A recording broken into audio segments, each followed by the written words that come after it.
সুপ্রিয় শিক্ষার্থীবৃন্দ, নরসিংদী সরকারি কলেজের অনলাইন ক্লাসে স্বাগত। আমি রুম্মান মাহমুদ হাসান, প্রভাষক সমাজবিজ্ঞান, নরসিংদী সরকারি কলেজ, নরসিংদী। ইতোমধ্যে উচ্চ মাধ্যমিক সমাজবিজ্ঞান প্রথম পত্রের প্রথম অধ্যায় থেকে আমি পড়িয়েছি সমাজবিজ্ঞান কি, সমাজবিজ্ঞানের প্রকৃতি, সমাজবিজ্ঞানের পরিধি। আজকে আমি আলোচনা করব সমাজবিজ্ঞানের উৎপত্তি ও বিকাশ নিয়ে। সমাজবিজ্ঞান যেহেতু একটি সামাজিক বিজ্ঞান, সুতরাং সামাজিক বিজ্ঞানসমূহের উৎপত্তি ও বিকাশ সামাজিক ভিত্তির উপর নির্ভরশীল। এই বক্তব্যে দুটি আপতবিরোধী সত্য বিদ্যমান। বিজ্ঞান বলতে আমরা বুঝি বাস্তব জগৎ সম্বন্ধে বস্তুনিষ্ঠ জ্ঞান, অর্থাৎ এটি কল্পনাপ্রসূত নয়। বিশেষ করে সামাজিক বিজ্ঞানের বিকাশ সামাজিক ভিত্তির দ্বারা যে নিয়ন্ত্রিত, সে কথা আগেই বলেছি। কারণ সামাজিক বিজ্ঞানীরা যা ভাবেন তা তাদের পারিপার্শ্বিক সমাজ ব্যবস্থার দ্বারা প্রভাবিত। এটি আপতবিরোধী সত্যের একটি দিক। দ্বিতীয় সত্যটি হল সামাজিক ভিত্তি বাস্তব জগৎ সম্পৃক্ত এবং স্বয়ংসৃষ্ট, অর্থাৎ এটি কোনো ব্যক্তির উপর নির্ভরশীল নয়, কিংবা কোনো ব্যক্তি যা চিন্তা করে সেটাও নয়। সামাজিক বিজ্ঞান তখনই সাফল্য লাভ করে যখন সংশ্লিষ্ট সামাজিক বিজ্ঞানীরা তাদের ধ্যান ধারণার সামাজিক নির্ধারকের বস্তুনিষ্ঠ সূত্র আবিষ্কার করতে সক্ষম হন। সামাজিক বিজ্ঞান সমূহের উৎপত্তি ও বিকাশের ইতিহাস পর্যালোচনা করলে চারটি প্রধান ঐতিহ্যের পরিচয় পাওয়া যায়। 1 নম্বর দ্বান্দ্বিক ঐতিহ্য, 2 নম্বর যুক্তিশীল তথা উপযোগিতাবাদী ঐতিহ্য, 3 নম্বর ডুরখিমীয় ঐতিহ্য, 4 নম্বর মাইক্রো মিথস্ক্রিয়াবাদী ঐতিহ্য। প্রথম যে ঐতিহ্য, সেখানে আমরা আদর্শ, বৈধতা, বিভিন্ন স্বার্থ সংশ্লিষ্ট সামাজিক গোষ্ঠী এবং সংস্কৃতির অর্থনীতির গতিশীলতা লক্ষ্য করি। দ্বান্দ্বিক ঐতিহ্যের দিক থেকে বলা যায় মানুষের সকল ধ্যান ধারণা হচ্ছে সমাজ পরিবর্তনের হাতিয়ার। এসবের কার্যকারিতা ও প্রভাব সামাজিক ও অর্থনৈতিক বন্টন ব্যবস্থার দ্বারা নিয়ন্ত্রিত। যুক্তিশীল তথা উপযোগিতাবাদী ঐতিহ্য থেকে আমরা মানুষের শক্তি সামর্থ্যের সীমাবদ্ধতার স্বরূপ এবং তাদের জ্ঞান অর্জনের ক্ষমতা সম্পর্কে অবহিত হতে পারি। ডুরখিমীয় ঐতিহ্য থেকে আমরা সামাজিক আচার অনুষ্ঠানের তাৎপর্য উপলব্ধি করতে সক্ষম হই, যা শুধু সামাজিক সংহতি সৃষ্টি করে না, এর মাধ্যমে আমরা সামাজিক প্রতীকের সন্ধান পাই, যা আমরা ভাবনা চিন্তার ক্ষেত্রে প্রয়োগ করতে পারি। মানুষের মন ধ্যান ধারণার দ্বারা প্রভাবিত। এর সাথে যুক্ত রয়েছে এমন এক ধরনের নৈতিক শক্তি যার দ্বারা মানুষ সামাজিক গোষ্ঠীর সদস্য হিসেবে সমৃদ্ধ হয়। এজন্য বলা হয় মানুষের সামাজিক সদস্যপদ একটি সুনির্দিষ্ট সমাজ বাস্তবতার নির্দেশক। মাইক্রোমিথস্ক্রিয়াবাদী ঐতিহ্য থেকে আমরা জানতে পারি যে সমাজ স্বয়ং একটি মনের প্রতিনিধিত্ব করে। এভাবে মানুষ প্রাত্যহিক কর্মতৎপরতার মাধ্যমে সামাজিক বাস্তবতার সাথে পরিচিত হয়। উপরে বর্ণিত চারটি সমাজতাত্ত্বিক ঐতিহ্যকে আমরা একত্রে সোসিওলজি অব নলেজের অন্তর্ভুক্ত করতে পারি। এখন আমি যদি সমাজবিজ্ঞানের উৎপত্তি এবং বিকাশ নিয়ে আলোচনা করি, এই আলোচনায় যাওয়ার পূর্বে অনেকগুলো ধাপ রয়েছে।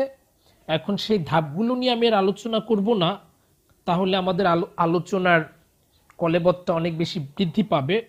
এ কারণে যেটা আমরা করব, আমরা সমাজবিজ্ঞান বিকাশ নিয়ে আলোচনা করার পূর্বে ধাপগুলো সম্পর্কে একটু বলবো। অর্থাৎ প্রথমত আমরা বলতে পারি যে আধুনিক বুদ্ধিজীবী সৃজনে মধ্যযুগে বিশ্ববিদ্যালয়ের ভূমিকা, রেনেসাঁ ও ধর্মনিরপেক্ষ বুদ্ধিভিত্তিক জীবনবোধের উদ্বোধন, ধর্মীয় বিতর্ক ও প্রজ্ঞাবাদ, অর্থনীতি, প্রথম সামাজিক বিজ্ঞান, পাবলিক স্কুলে স্থাপন ও বিশ্ববিদ্যালয় বিপ্লব, পেশাগত মানববিদ্যা হিসেবে ইতিহাস চর্চার সূত্রপাত, বুদ্ধিজীবীর ভূমিকায় অর্থনীতিবিদ, সামাজিক বিজ্ঞানের স্বতন্ত্র শাখারূপে মনোবিজ্ঞানের প্রতিষ্ঠা, নৃবিজ্ঞানের প্রকৃত অবস্থান, সমাজবিজ্ঞানের আবির্ভাব। তার মানে এখন আমি সরাসরি সমাজবিজ্ঞানের আবির্ভাবে চলে যাব। সমাজবিজ্ঞান কিভাবে বিকাশ লাভ করলো সেটা নিয়ে আলোচনা করব। শুরুতে আমি এখানে ব্রিটিশ সমাজবিজ্ঞানী মরিস গিন্সবার্গের একটা উক্তি উপস্থাপন করতে চাই। তিনি বলেছেন, broadly it may be said that sociology has had a fourfold origin in political philosophy, the philosophy of history, biological theories of evolution, and the movements for social and political reform, which found it necessary to undertake surveys of social conditions.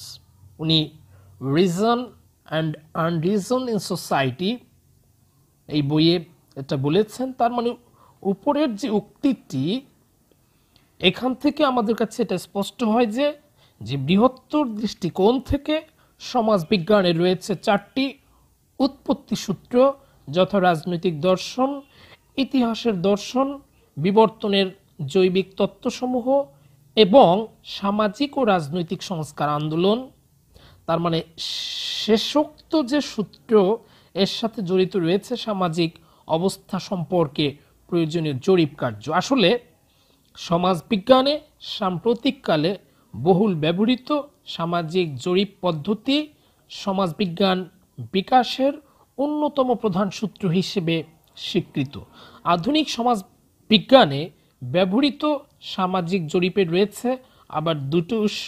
প্রথম উৎসটা হলো প্রাকৃতিক বিজ্ঞানসমূহে ব্যবহৃত পদ্ধতিগুলোকে মানবিক কর্মকাণ্ড অধ্যয়নে প্রয়োগ করা সম্ভব বলে এর সপক্ষে জোরালো আশাবাদ পোষণ, অর্থাৎ মানবিক প্রপঞ্চসমূহ শ্রেণীবদ্ধ ও পরিমাপ করা সম্ভব।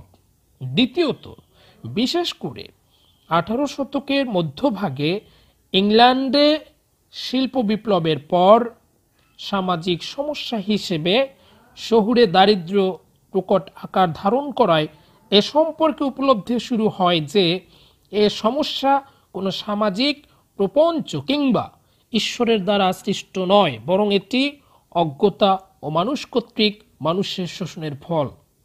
উক্ত দুটো কারণ তথা প্রাকৃতিক বিজ্ঞানের মর্যাদা লাভের প্রত্যাশা ও সামাজিক সংস্কার আন্দোলনের অপরিহার্যতা সামাজিক জরিপ পদ্ধতিকে সমাজ পাঠের নতুন বিজ্ঞানে গুরুত্বপূর্ণ স্থান লাভের সুযোগ করে দিয়েছে। তাহলে এই পর্যন্ত আমরা থেমে যাই। তারপরে আমরা তাহলে একটু আলোচনা করব যে 18 শতক পর্যন্ত সমাজবিজ্ঞান ও রাষ্ট্রবিজ্ঞানের মধ্যে পার্থক্য নির্ণয় করা যায়নি। এর কারণ ছিল একদিকে হবস, লক, মন্টেস্ক্যু, রুশো তাদের মতো সমাজ দার্শনিকদের অবদান এবং অন্যদিকে ছিল লোকপ্রশাসন, জার্মান অধ্যাপকদের অপরিসীম প্রভাব। শেষোক্তটির সাথে আবার যুক্ত ছিল আইনশাস্ত্রের দর্শন ও বর্ণনামূলক পরিসংখ্যান। 19 শতকের বেশিরভাগ সময় পর্যন্ত উক্ত ঐতিহ্য বলবৎ থাকে, কিন্তু এরপরে জ্ঞানের জগৎ উত্তরোত্তর বিশেষায়িত হয়ে পড়ে, অর্থাৎ ইতিহাস, অর্থনীতি, মনোবিজ্ঞান, নৃবিজ্ঞান ক্রমাগত বহুধা বিভক্ত হয়ে পড়ে। আসলে শিল্প বিপ্লবের ফলে পশ্চিম ইউরোপের রাষ্ট্র ব্যবস্থায় উদীয়মান শহুরে শ্রেণীসমূহের মধ্যে রাজনৈতিক আন্দোলন ও গণতান্ত্রিক দল গঠনের প্রয়াস পরিলক্ষিত হয়। এ কারণে তখন সমাজবিজ্ঞান আগের চেয়ে অধিকতর রাজনৈতিক রূপ পরিগ্রহ করে, অর্থাৎ সমাজবিজ্ঞানী ও রাষ্ট্রবিজ্ঞানীদের ভূমিকার মধ্যে পার্থক্য নির্ণয় করা কঠিন হয়ে পড়ে। উদাহরণস্বরূপ বলা যায়, Saint Simon, Auguste Comte, Tocqueville, Karl Marx, John Stuart Mill, Frederic Le Play এবং হারবার্ট স্পেন্সার প্রমুখ সমাজ চিন্তাবিদ ছিলেন প্রথমে একাডেমিক জগতের বাইরে, তথা তাদের সকলেরই ছিল রাজনৈতিক মতাদর্শ। এসব হচ্ছে উদারনৈতিকতাবাদ, সাম্যবাদ এবং রক্ষণশীলতা। এগুলোর সাথে আবার অবাধ বাণিজ্য নীতি ও কল্যাণ রাষ্ট্র গঠনের প্রয়াসও ছিল ঘনিষ্ঠভাবে জড়িত। সমাজবিজ্ঞান বিকাশে যেসব ব্যক্তিত্ব অত্যন্ত গুরুত্বপূর্ণ ভূমিকা পালন করেছেন তাদের মধ্যে অগাস্ট কুতের নাম সর্বাগ্রে উল্লেখ করতে হয়। এরা বিশ্ববিদ্যালয়ের শিক্ষার সাথে তাদের রাজনৈতিক ও জনপ্রিয় ধ্যান ধারণার সমন্বয় সাধন করেন। এরা বলতে এখানে বুঝিয়েছি যে আগে আমি বলেছি যে Saint Simon, Auguste Comte, Tocqueville, Karl Marx, John Stuart Mill, Frederic Le Play, Herbert Spencer, এই সমস্ত সমাজ চিন্তাবিদদের কথা আমি বলেছি। তাদের সাথে দেখা যাচ্ছে মানে বিশ্ববিদ্যালয় শিক্ষার সাথে তারা রাজনৈতিক ও জনপ্রিয় ধ্যান ধারণার সমন্বয় সাধন করেছেন। আর অগাস্ট কোতের কথা যদি একটু বলি, তিনি একটি প্রসিদ্ধ পলিটেকনিক বিদ্যালয়ে প্রাকৃতিক বিজ্ঞানে প্রশিক্ষিত ছিলেন। এটা প্যারিসে অবস্থিত ছিল। অর্থাৎ অগাস্ট কোত তার গুরু সেন্ট সাইমনের রাজনৈতিক ভাবাদর্শের ভিত্তিতে একটি সামাজিক বিজ্ঞান বিনির্মাণে প্রয়াসী হয়েছিলেন। এই লক্ষ্যেই তিনি সোসিওলজি শব্দটি প্রবর্তন করেন। প্রথমত অগাস্ট কোত তার নিজের পলিটেকনিক বিদ্যালয়ে নতুন সামাজিক বিজ্ঞানটি প্রবর্তনে উদ্যোগী হন, কিন্তু এতে তিনি সফলকাম না হওয়ায় তিনি সামাজিক পুনর্গঠনের জন্য রাজনীতির প্রতি দৃষ্টি দেন। তিনি দৃষ্টবাদী চার্চকে রাজনৈতিক আন্দোলন হিসেবে গণ্য করেন। কার্ল মার্কস, তোমরা জানো, তিনি রাজনৈতিক কারণে স্বদেশ ত্যাগ করেছিলেন।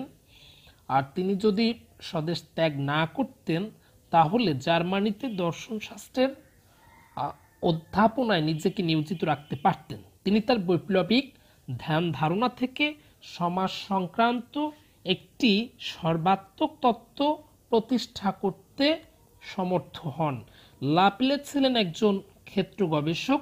তিনি ইউরোপের পরিবার ব্যবস্থা সম্পর্কে পুঙ্খানুপুঙ্খ গবেষণা করার জন্য তার ইঞ্জিনিয়ারিং প্রশিক্ষণের সাথে রক্ষণশীল রাজনীতির সংমিশ্রণ ঘটান। পরিবার তখন থেকে রক্ষণশীলদের একটি জনপ্রিয় বিষয়ে পরিণত হয়। টকভিল ছিলেন অন্যদের চেয়ে সম্পূর্ণ আলাদা। তিনি একজন রাজনীতিবিদ এবং এক সময়ে ফ্রান্সের সরকারি কর্মকর্তা হিসেবেও দায়িত্ব পালন করেছেন।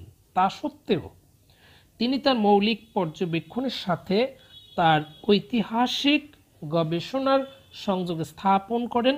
প্রকৃতপক্ষে টকভিল ছিলেন প্রজ্ঞাবাদী দার্শনিকদের মধ্যে সর্বশেষ ব্যক্তিত্ব, যিনি মন্টেস্কুর মতানুসারে তার সকল বুদ্ধিভিত্তিক কর্মপ্রয়াসকে সুসংবদ্ধ করেন। তবে উল্লিখিত সমাজবিজ্ঞানীদের প্রাতিষ্ঠানিক দুর্বলতার মূল কারণ ছিল তাদের ধ্যান ধারণার সাথে রাজনৈতিক আন্দোলনের সম্পৃক্ততা। ফলে তারা তাদের পাণ্ডিত্যপূর্ণ গবেষণার কোনো বাস্তব ভিত্তি রচনা করতে পারেননি। শিক্ষামূলক পরিবেশের উপর তাত্ত্বিক দৃষ্টিভঙ্গি নির্ভরশীল। 19 শতকে যেসব বস্তুনিষ্ঠ গবেষণা হয়েছে সেসবের অধিকাংশই প্রশাসকদের দ্বারা সম্পাদিত। 1872 সালে জার্মানিতে একদল অধ্যাপক ও প্রশাসক সামাজিক নীতি নির্ধারণের জন্য একটি সংগঠন গড়ে তোলেন।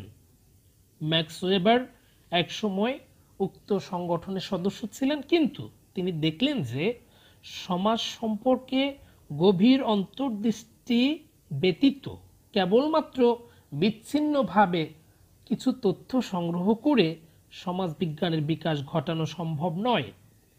ইংল্যান্ডেও দেখা যায় অনুরূপ ধরনের সরকারি কমিশন গঠিত হয়েছে, যার মাধ্যমে কলকারখানায় নিয়োজিত শ্রমিকদের জীবনযাত্রা সম্পর্কে অনুসন্ধান পরিচালিত হয়। 1930 সালে বেলজিয়ামের জ্যোতির্বিজ্ঞানী অ্যাডলফ কোয়েটলেট মানুষের জন্ম ও মৃত্যু হার, আত্মহত্যা এবং অপরাধ ইত্যাদি সামাজিক সমস্যা সম্পর্কে পরিসংখ্যানমূলক তথ্য সংগ্রহে মনোনিবেশ করেন। এসবের মাধ্যমে প্রস্তাবিত সামাজিক পদার্থবিদ্যার ভিত্তি রচিত হয়, অর্থাৎ যেটাকে আমরা বলছি সোশ্যাল ফিজিক্স। কিন্তু দুর্ভাগ্যবশত এসব সামাজিক সমস্যা সম্পর্কে জ্যোতির্বিজ্ঞানী কোয়েটলেট কর্তৃক সংগৃহীত উপাত্ত সমাজবিজ্ঞানের তাত্ত্বিক সাধারণীকরণে খুব একটা কার্যকর ভূমিকা পালন করতে পারেনি। 19 শতকের শেষ দিকে সমাজবিজ্ঞান বিশ্ববিদ্যালয়সমূহের পাঠ্যক্রমে অন্তর্ভুক্ত হতে দেখা যায়। এখানে আমরা বলতে পারি যুক্তরাষ্ট্রের বিশ্ববিদ্যালয় বিপ্লবের সময় এটি সূচিত হয়। তখন সেখানে বেশ কয়েকটি বিশ্ববিদ্যালয় ও গবেষণা সংস্থা স্থাপিত হয়। এ সকল বিশ্ববিদ্যালয় জার্মান মডেলে পুনর্গঠিত হলেও এসবের ভেতর যুক্তরাষ্ট্রের নিজস্ব কতক তাৎপর্যপূর্ণ বৈশিষ্ট্য লক্ষণীয়। এ কারণে আমেরিকার নতুন বিশ্ববিদ্যালয়সমূহে সামাজিক বিজ্ঞানের বিভিন্ন শাখা অন্তর্ভুক্ত হয়।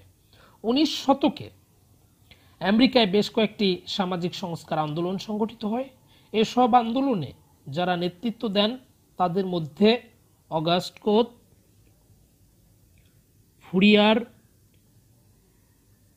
এবং ব্রিটিশ উদারনৈতিক নেতৃবৃন্দের অনুসারী ছিলেন। 1865 সালে এরা American association for the promotion of social science নামে একটি সংগঠন প্রতিষ্ঠা করেন। এই সংগঠনের মাধ্যমে আমেরিকার বিভিন্ন বিশ্ববিদ্যালয়ে একদিকে যেমন সামাজিক বিজ্ঞানের বিভিন্ন শাখা ভিত্তিক পেশাগত সমিতি গড়ে ওঠে, তেমনি অন্যদিকে এর প্রত্যেকটি ক্ষেত্রে পাঠদান ও গবেষণা সুসংগঠিত রূপ লাভ করে।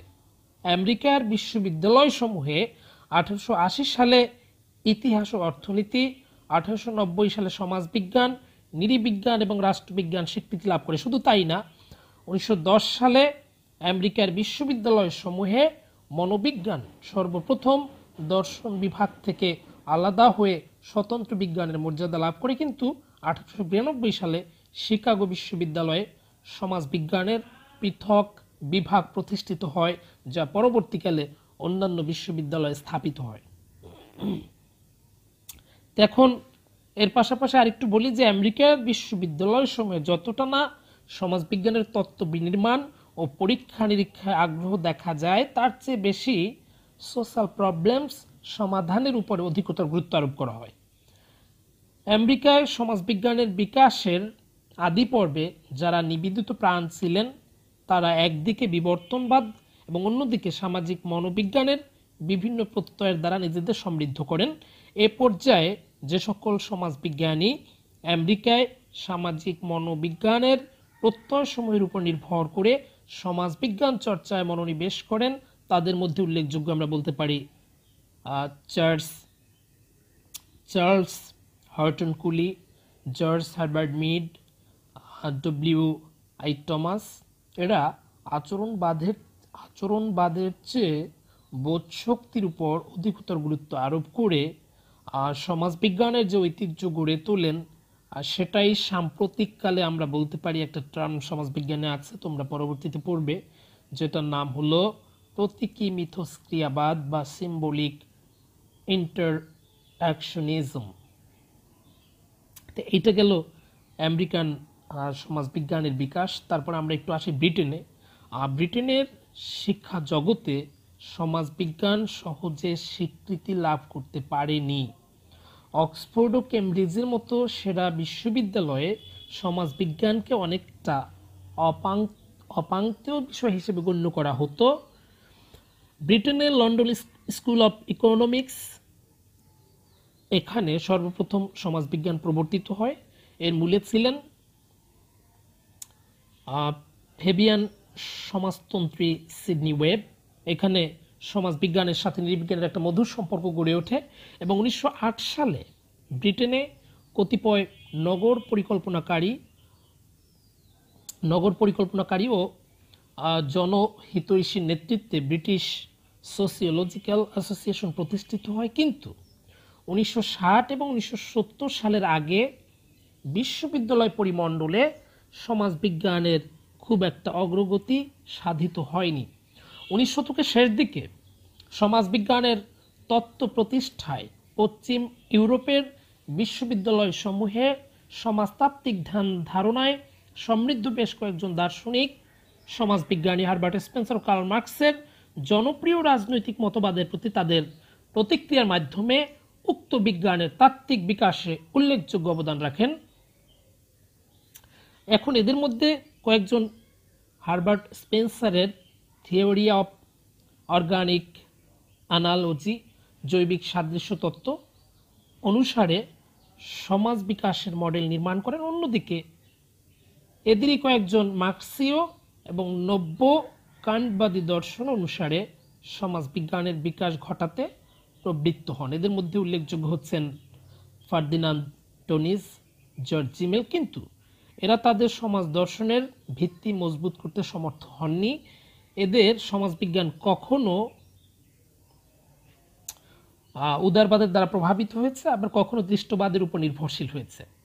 প্রখ্যাত জার্মান সমাজবিজ্ঞানী ম্যাক্স ওয়েবার তার জ্ঞান সাধনা দর্শন দিয়ে শুরু করেননি, বরং তিনি আইন ও অর্থনৈতিক ইতিহাসের ক্ষেত্রে গবেষণার উপর গুরুত্ব আরোপ করে সমাজবিজ্ঞান প্রতিষ্ঠা লাভের প্রয়াস পান। ম্যাক্স ওয়েবার ছিলেন কার্ল মার্কসের একজন স্বীকৃত সমালোচক। 1908 সালে গঠিত জার্মান সোসিওলজিক্যাল অ্যাসোসিয়েশন প্রতিষ্ঠায় তিনি মুখ্য ভূমিকা পালন করেন। জর্জ জিমেল ও রবার্ট মিসেল ছিলেন ম্যাক্স ওয়েবারের বন্ধু। এরা কতকটা বামপন্থী চিন্তাধারায় ছিলেন উদ্বুদ্ধ। ম্যাক্স ওয়েবার সমাজ বিজ্ঞানকে রাজনৈতিক মতান্ধতা থেকে মুক্ত করতে চেয়েছিলেন, সেজন্য তিনি সমাজ বিজ্ঞানে ভ্যালু জাজমেন্ট বিরোধী। তিনি সমাজ বিজ্ঞানকে একটি নৈতিকভাবে ভ্যালু ফ্রি সায়েন্স বা মূল্যবোধ নিরপেক্ষ বিজ্ঞান হিসেবে প্রতিষ্ঠা করতে চেয়েছিলেন, কিন্তু তিনি এ কাজে সম্পূর্ণ সফলতা অর্জন করতে পারেননি, কারণ ওয়েবার বেশ কয়েক বছর মানসিক রোগে আক্রান্ত ছিলেন। তিনি যখন সুস্থ হয়ে ওঠেন তখন তিনি সমাজ জীবনের সর্বত্র র্যাশনালিটি বা যুক্তিশীলতা আবিষ্কার করতে মনোযোগী হয়ে ওঠেন। ম্যাক্স ওয়েবার সমাজতাত্ত্বিক দৃষ্টবাদের সাধারণীকরণ ও জার্মানির ঐতিহাসিক জ্ঞান ভাণ্ডারের বিশেষত্বের ভেতর একটি ভারসাম্য রক্ষার চেষ্টা করেন, কিন্তু ফরাসি সমাজবিজ্ঞানী দুরখেইম এক্ষেত্রে দেখা যায় ম্যাক্স ওয়েবারের সাথে আপোষ করেননি। 1870 সালে ফ্রান্সে যখন নতুন তৃতীয় রিপাবলিক প্রতিষ্ঠিত হয় তখন সেখানে উদারনৈতিক রাজনীতি চর্চার অনুকূল পরিবেশ সৃষ্টি হয়। দুরখেম ছিলেন একদিকে একজন অতি উৎসাহী প্রজাতন্ত্রবাদের সমর্থক, অন্যদিকে তিনি ছিলেন একজন মধ্যপন্থী সামাজিক সংস্কারক। তার চিন্তায় দেশপ্রেম ও সামাজিক স্থিতিশীলতা সমান গুরুত্ব পায়। এছাড়া তিনি সামাজিক ন্যায় বিচার ও কলকারখানায় শান্তি প্রতিষ্ঠার পক্ষপাতী ছিলেন।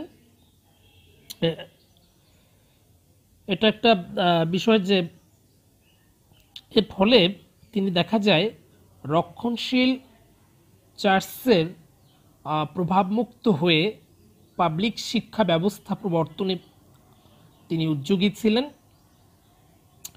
দুরখেম ফ্রান্সে যখন সমাজবিজ্ঞান প্রতিষ্ঠার উদ্যোগ গ্রহণ করেন তখন ফরাসি শিক্ষা ব্যবস্থায় গুণগত সংস্কার সাধিত হয়। তো তরুণ দুরখেম ওই সময় ফ্রান্সের শিক্ষামন্ত্রীর একজন বিশ্বাসভাজন ব্যক্তি ছিলেন।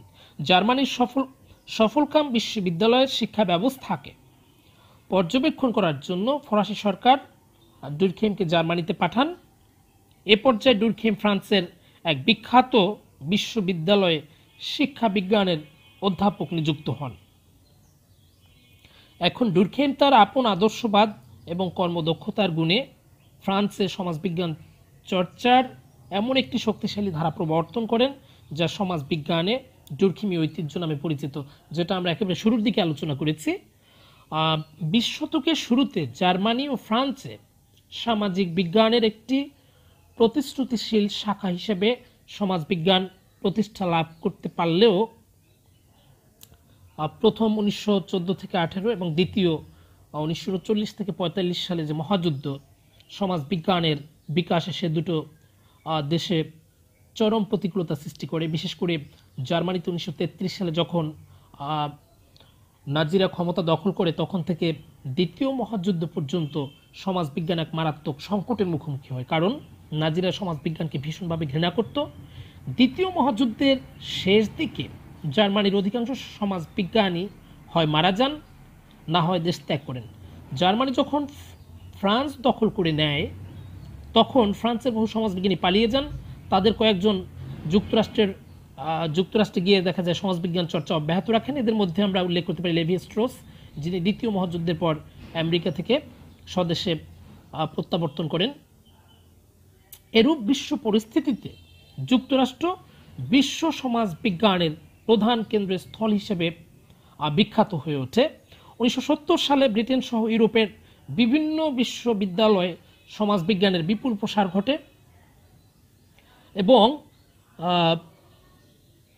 সর্বত্র সমাজবিজ্ঞানের বিকাশ নতুন ভিত্তির উপর গড়ে তোলার উদ্যোগ গ্রহণ করা হয়।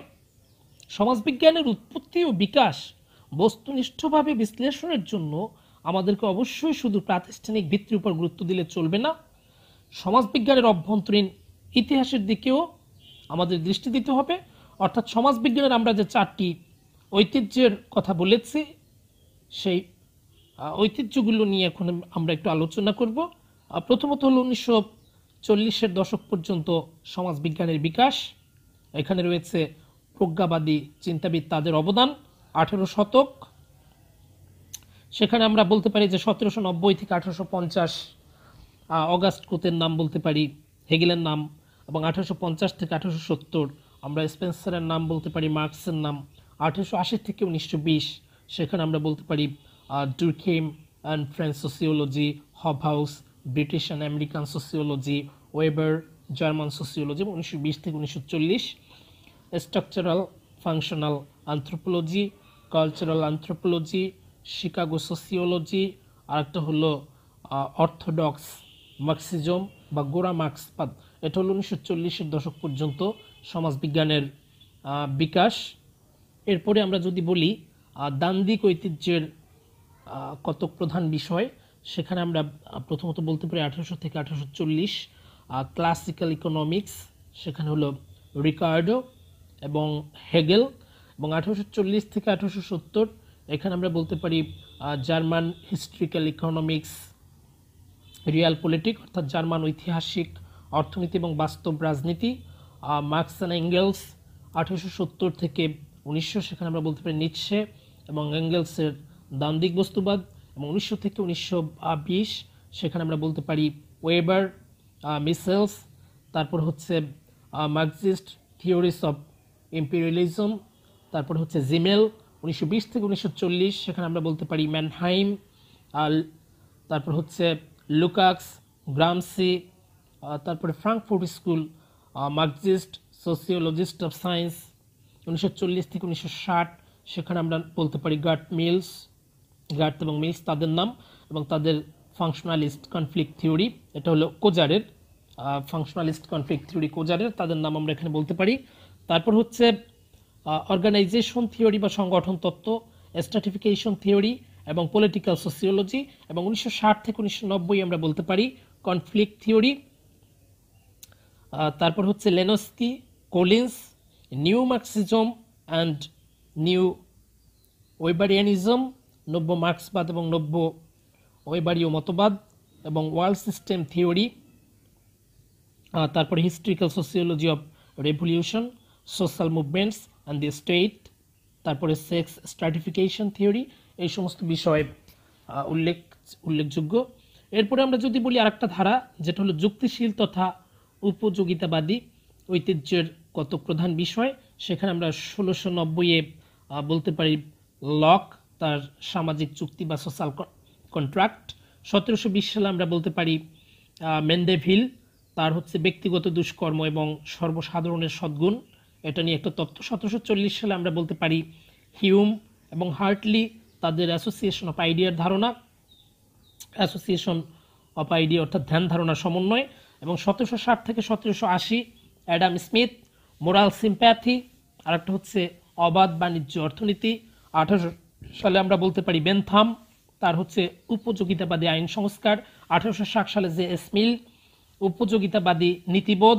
1870 থেকে 1900 সেখানে আমরা বলতে পারি ব্রেডলি এবং মুরের নাম, তাদের উপযোগিতাবাদ বিরোধী নীতিবোধ এবং একাডেমিক অর্থনীতি এবং সাধারণ ভারসাম্য। তারপর হচ্ছে ডুরখেম কর্তৃক সামাজিক চুক্তির সমালোচনা। 1930 সালে আমরা বলতে পারি ওয়ালার লিঙ্গ এবং বিবাহ বাজার। তারপর 1940 সালের ক্রীড়া তত্ত্ব। 1950 সালে আমরা বলতে পারি যে প্রিজনার্স ডিলেমা এবং downs economic theory of democracy. তারপরে আমরা এখানে আরও বলতে পারি মার্স এবং সাইমন এদের সন্তুষ্টি বিধান এবং হোমান্স এবং ব্লাউ এদের বিনিময় তত্ত্ব। ওলসনের হচ্ছে মুক্ত আরোহণকারী এবং রিকার্ডের জোটবদ্ধতার যৎ সামান্য জয়। এই সমস্ত বিষয় নিয়ে তৃতীয় পর্যায়ে আলোচনা আছে। আরও অনেক নাম আমরা বলতে পারি। 1970 সালে যদি বলি বন্টনমূলক ন্যায় বিচার, তারপর হচ্ছে কাহনেম্যান এবং টেভারস্কি, তারপরে পছন্দের ক্ষেত্রে বিশৃঙ্খলা, শিক্ষামূলক স্ফীতি, শ্রমবাজার বিভক্তি, এরকম আরও অনেক নাম আছে। এবং সর্বশেষ আমরা যেটা বলবো সেটা হলো মাইক্রো মিথস্ক্রিয়াবাদী ঐতিহ্যের কয়েকটা প্রধান বিষয়, সেক্ষেত্রে আমরা আলোচনা করব। 1870 থেকে 1900 সেখানে আমেরিকান প্রয়োগবাদীরা, যেখানে নাম আছে পিয়ার্স এবং জেমস তাদের, এবং জার্মান বস্তুনিষ্ঠতাবাদীরা, এদের মধ্যে রয়েছে ব্রেন্টানো এবং মেইনঙ্গো। তারপর হচ্ছে 1900 থেকে 1930 সেখানে আমরা বলবো ডিউই, কুলি, থমাস, মিড,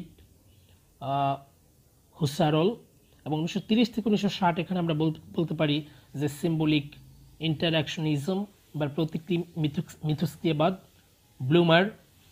তারপর হচ্ছে থিওরি অফ ডেভিয়েন্স, বিচ্যুতির তত্ত্বসমূহ। তারপর বৃত্তি এবং পেশা, হিউজেস। তারপরে সুটস, অস্তিত্ববাদ, হেইডেগার, সার্ত্রে। 1960 থেকে 1990 এখানে রয়েছে রোল থিওরি, ভূমিকা তত্ত্ব। তারপর হচ্ছে জাতিতাত্ত্বিক পদ্ধতি। তারপর হচ্ছে গারফিনকেল, আলাপ আলোচনামূলক বিশ্লেষণ, জ্ঞানগত সমাজবিজ্ঞান। তারপর হচ্ছে গফম্যানের কাঠামো বিশ্লেষণ। অর্থাৎ আমরা চারটা যে ঐতিহ্যের কথা বলেছি, কোন ঐতিহ্যে কোন সমাজচিন্তাবিদ অবদান রেখেছেন এবং কি কি অবদান রেখেছেন, এই সমস্ত বিষয় নিয়ে আমরা মূলত আলোচনা করেছি। তো এইটা হলো মোটামুটি সমাজবিজ্ঞানের উৎপত্তি এবং বিকাশ। তবে তোমাদের যে পাঠ্যক্রম রয়েছে সেখানে একটু অন্য আঙ্গিকে আলোচনা আছে। আমি এখানে দেখা যায় আমেরিকান সোসিওলজি, জার্মান সোসিওলজি বা ব্রিটিশ সোসিওলজি এরকম আলোচনা করেছি, বা ফ্রেঞ্চ সোসিওলজি। কিন্তু তোমাদের যে পাঠ্যক্রম সেখানে আলোচনাটা আছে এরকম, দেখা যায় Karl Marx, Max Weber, Herbert Spencer, Durkheim, এরকম আলাদা আলাদা করে আলোচনা করা আছে। তো আজকের আলোচনা এ পর্যন্তই। সবাইকে অসংখ্য ধন্যবাদ। ভালো থাকো এবং সুস্থ থাকো।